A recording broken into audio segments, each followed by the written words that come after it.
ጊዜም ቢሆን ስኬታቸውን ነው የምፈልገው። ኤቢ ደግሞ እልዋኑ እንጂ በጣም ጠንካራ ሴት ናት። እንድትሰበርብኝ አልፈልግም። በርግጥ እሷ እንደዛ እያለች ነው። አንተ ደግሞ አይ ገና ነኝ ዝግጁ አይደለሁም እያልከኝ።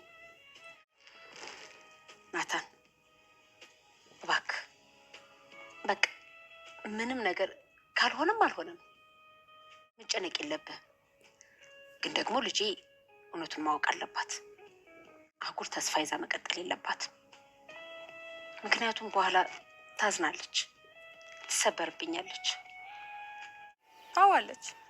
ምን እየሰራች ነው? ተኝታለች። እንቅልፍ ወሰዳት እንዴ? ቆይ አንተ ማን ነህ?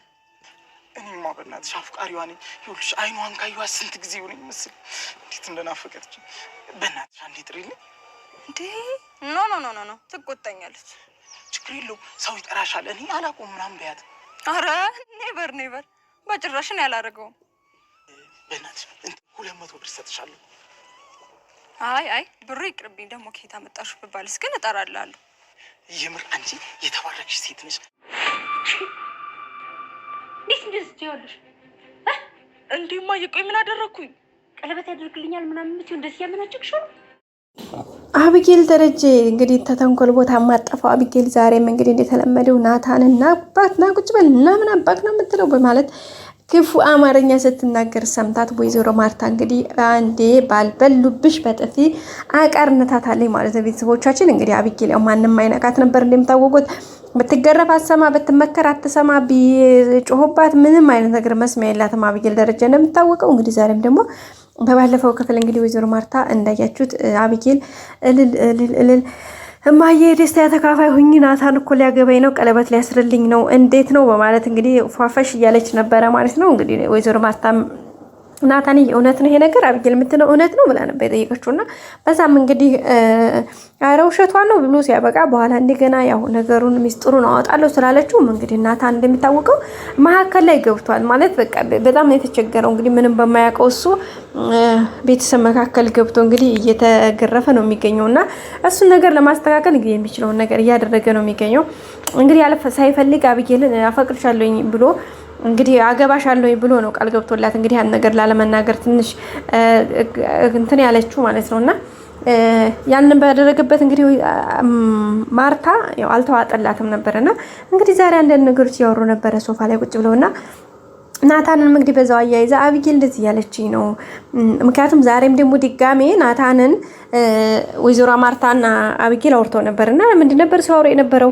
እማዬ ላኮራሽ እኮ ነው፣ በቃ ናታንን እኮ ላገባው ነው፣ ናታን እኮ ቀለበት ሊያስርልኝ ነው ለኮንግራ ምናምን እያለቻት ነበርና በዛ እንግዲህ ምንድን ነው ያለችው ወይዘሮ ማርታ ይሄንማ ካደረግሽ እውነትም ልጅ ወልጃለሁ፣ የዛን ሰዓት ነው ልጄ ብዬ እምጠራሽ እያለቻት ነበርና አቢጌል እንግዲህ መጀመሪያ የመጣችው አመጣጧ የነበረው እንግዲህ ስለ ሰላምና ስለ ደረጀ ልታወራ ነበረ ወይም ደግሞ ስለ ናታንና ስለ ማለት ስለ ናታን ስላመጣው ስለ ደብዳቤውና ስለ ሰላም ሁኔታ ልታወራ ነበር የነበረውና ከዛ እንግዲህ በዛ መካከል ላይ ናታን ምንድን ነበር ያደረገው? ያው አገባሻለሁ የሚለውን ነገር ስላላት ያን ናታን ነገር ስታስታውስ ይሄን ነገር ሚስጥሩን የምታወጣ ከሆነ ሚስጥሩን መያዝ ካልቻለች ናታንን ጭራሽ እንድታጣው እንደምትችል ምክንያቱም አሁን ይሄ ሚስጥር ብትናገር ወይዘሮ ማርታ ዳጣን ከዚህ ቤት እንደምታባረርላት ውስጡ አወቀ። ከዛስ ናታንስ የሚለው ጥያቄ መጣባትና ናታን ደግሞ ይሄን ነገር ከተናገርኩኝ ከዚህ ቤት ላይወጣ ይችላል። አንደኛ ከዚህ ቤት ቢወጣ ለኔ ጥሩ አይደለም፣ ሁለተኛ ደግሞ ዳጣ ከዚህ ቤት ብትጠፋም ናታንና ዳጣ እንደውም ምቹ ሁኔታ ይመቻችላቸዋል፣ ምክንያቱም ውጭ ላይ ይገናኛሉ። ስለዚህ ይሄን ነገር እንደማንም ብዬችዬ ይሄን ነገር ማስተካከል አለብኝ። እሱ ማስተካከል የምችለው እንዴት ነው? ቀለበቴን ካሳሰርኩት በኋላ እንደማንም ብያረግዝለታለሁ። ካረገዝኩ በኋላ ደግሞ በሽማግሌ ግዴታ እንዲልክ ይደረግና ያገባኛል። ሶዛት በቃ ያን ነገር መጠቀም አለብኝ፣ ምክንያቱም ይሄን ነገር አሁን መቻል አለብኝ ብላ አሰበች ማለት ነውና እማዬ እንደው ስለ ሰላም ምንም ነገር እንትላላልሽም ማለት ነው ማለት አልሰማሽም? ምንም አላለችሽም? አባይስ የሚያስጨንቀውን ነገር እንደው ምንም ሳይነግርሽ ቀረ እያለች ነበርና ወይዘሮ ማርታ አዎ ምንም አልነገረኝም። እሷም ደግሞ ያው ትንሽ አማሟታል። እንግዲህ ቀኗ እየደረሰ ነው መስላኛል። ስለዚህ ያው የሚሆነውን ነገር እንግዲህ እናያለን እያለ ነበር ማለት ነው። ቤተሰቦቻችን በጣም እንግዲህ በጣም ደስ ብሏት ነበረ። ከዛ በቃ ይሄን ነገር መቆጣጠር እንዳለባትና ይሄ ሚስጥር መጠበቅ እንዳለባት ተሰማል። አፍተር ዛት ያው ወይዘሮ ማርታ እንግዲህ በቅርብ ነው ማኮራሽ እኔ ልጅሽ አብሽሪ ማይ ምናምን ብላ ሳከሳ ከዛ ቀጥታ መጣይ ማለት ነው። ወይዘሮ ማርታ ይሄ ነገር ስትሰማ አልተወጣላትም እና መጣ ናታንን ቀጥታ ነው የጠየቀችውና ናታን እንዴት ነው እንትና እኮ ሰላም ማን ነው አብይል እንደዛ አለችኝ። እንዴት ነው ያላችሁ ሪሌሽን እውነት ነው ወይስ የነገር እንዴት ነው? እሷ ያው እንደምታውቃት በጣም አስቸጋሪ ነው ጸባይዋ። ግን ደግሞ እንደዚህ ስትለኝ እኮ አንተም ባለፈውም የሆነ ፍራቻ ይታይብሃልና እሱን ነገር እንዴት አይተኸው ነው ስትለው እንግዲህ ምንድን ነበር ያላት? አረማዬ የለም ጭራሽ እኔ የለም ከሷ ጋር ምንም አላልኳትም፣ ዝም ብላ ነው የምታወራው። ሲቀጥል ደግሞ እኔ አሁን ምርቃን ሰዓት እየደረሰ ነው እኮ ስለዚህ በዚያ በምርቃን ሰዓት ላይ እኔ በጭራሽ ነው ይሄን ነገር ላደርግ የምችለው። ምክንያቱም ሀሳቤ እኔ አላማዬ አይደለም። አሁን አስቀድሜ እዚህ ቦታ ላይ መግባት አልችልም። እኔ ገና ብዙ ማስተካከል ያለብኝ ነገሮች አሉ።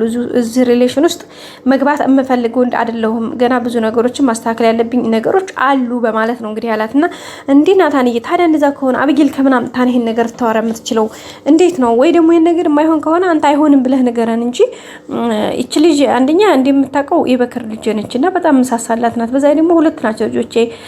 አንተም ልጄ ነህ አይነው አውቃለሁኝ። ሰው ደግሞ በቃ ልጄ እንድትጎዳብኝ አልፈልግም። ያኔ መልካም ነገር ነው እንጂ መመኝላት አልሆነ ቦታ ሆና እንድትሰበር እንድትጎዳ አልፈልግም። ስለዚህ ይሄን ነገር እውነታውን ነገር ናታን እየሰትለው እሺ ብሎ እንግዲህ የሆነ ነገሮችን ሊያወራራት ሲፈልግ አብጌል መጣች ማለት ነውና ናታንዬ በቃ ንገረኝ ምናምን ስትለው ምን ልንገርሽ አላት ማለት ነው። እንዴ ያለውን ነገር በቃ እውነታውን ነው ማወቅ የምፈልገው። በቃ ከእውነት እሷ የምትለው እውነቷን ነው ወይስ እንዴት ነው ያለውን ነገር በቃ እሱን ነገር ነው መስማት የምፈልገው ስትለው ናታን እንግዲህ ያለው ነገር ምንድነው? አረ ማዬ ከዛ አብጌል ስለመጣች አይ ይቅርታ፣ በጣም ይቅርታ ከሚባለው በላይ ይቅርታ። ምክንያቱም ከአብጌል ፊት ይሄን ነገር ማውራት አልፈልግም። ላንቺ ለብቻሽ መጥቼ እኔ ራሴ መጥቼ አወራሻለሁኝ። ስለዚህ እሷ ፊት ማውራት አልፈልግም ሲላት እንግዲህ ወይዘሮ ማርታ እንዴ ይሻላል እንዴ ናታ ይስትለው አዎ ማዬ በቃ በጣም ይቅርታ አድርግልኝ፣ በጣም በወፍራሙ ይቅርታ ጠይቃለሁኝ። ግን ከአብጌል ፊት ምንም አይነት ነገር እኔና አብጌል ቁጭ ብለን ማውራት አንችልም በማለት እንግዲህ ተነስቶ ወደ ክላሱ ነው የሄደው።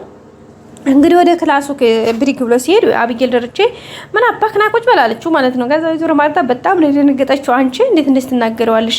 ሲጀመር አንቺ እንደዚህ ከፍ ዝቅ አድርገሽ ሪስፔክት እንኳን የሌለሽ ማለት ለሱ ምንም አይነት ክብር የሌለሽ ሴት ሲጀመር ለምን ብሎ አንቺን ያገባል? ለምን ምን አጣውኝ ብሎ ምንም ቢሆን ልጅ እኮ ነው። ናታንም አንቺን እሳት አግብቶ እንደዚህ ያለ ጸባይ ያለሽ ለምን ሊያገባስ ይፈልጋል? በቃ ጭራሽ እንደውም አንቺን ጭራሽ እንዲያገባሽ አልፈልግም። ከዛሬ ቀጥዬ አግቢ ማለልሽም ናታንንም አንቺ እንዲያገባሽ አልፈልግም በማለት እንግዲህ ወይዘሮ ማርታ በጣም በንዴት ስሜት ነው የተናገረቻት።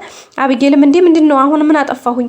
በቃ ቁጭ ብሎ ያወራኝ እኔ ስመጣም ብሎ ነው የሚሄደው ስትል በቃ መሄድ አንቺ ጋር ማውራት ካልፈለገ መብቱ ነው። ስለዚህ አርፈሽ ተቀምጪ። እንደዚህ የገለመሽው እንደዚህ የሰደብሽው እንደዚህ ከፍ ዝቅ ያደረግሽው ታዲያ ካንቺ አይደለም ቀርቶ ባልሽ ሊሆን ቀርቶ እንኳን ናታን ይቅርና ማንም ወንድ ቢሆን አንቺ ለነሱ የምትገቢ ሴት አይደለሽ፣ ሚስት የምትሆኝ ሴት አይደለሽ። ማየሽ መጀመሪያ ራስሽን አስተካክለሽ ራስሽ ላይ ሳትሰሪ ደግሞ ሌላ ነገር በማለት እንግዲህ ወይዘሮ ማርታ በጣም ነው የተናደደችባት። አብጌል የምትፈልገው አሁን ሌላ ነገሮችን ማጦዝ ነው።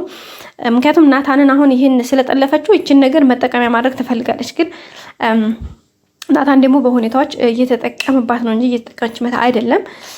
ናታንና ዳጣ እንግዲህ አሪፍ የፍቅር ጊዜ እያሳለፉ ነው የሚገኙ። ሌላው ደግሞ ምጥን ያው እንደምታውቁ ቤተሰቦቿ ተጣልተውባት ከቤተሰቦቿ ከተለየ በጣም ጊዜው ቆይታለች። አሁን የሚገርመው ወደ ሌላ ወደ ሱስና ወደ ያልተባለ ነገር እየሄደች ነው የምትገኘው። እንግዲህ እንዳያችሁት ከውሃ ጋር የሆነ ሱስ ምናምን የሚሸጥ ልጅ አለ። እሱን ለመግዛት የእሱ ልጅ ስልኩን ስጭኝና ምናምን እያለች ነበረ። ምክንያቱም እናትና አባቷ ተጣልተው ተለያይተው እንግዲህ እሷ ብቻዋን ነው ያለችው ማለት ከእናቷ ጋር እናንተ ሳልይዛና ትምህርቷም ላይ ቀንሳለች። በቃለ ሁኔታ ነው ያለችውና እሷም እንግዲህ የሆነ ወደ ሱስ ልትገባ ይመስለኛል። በቀጣይ ክፍል እንገናኝ። ሰላም ቆዩ።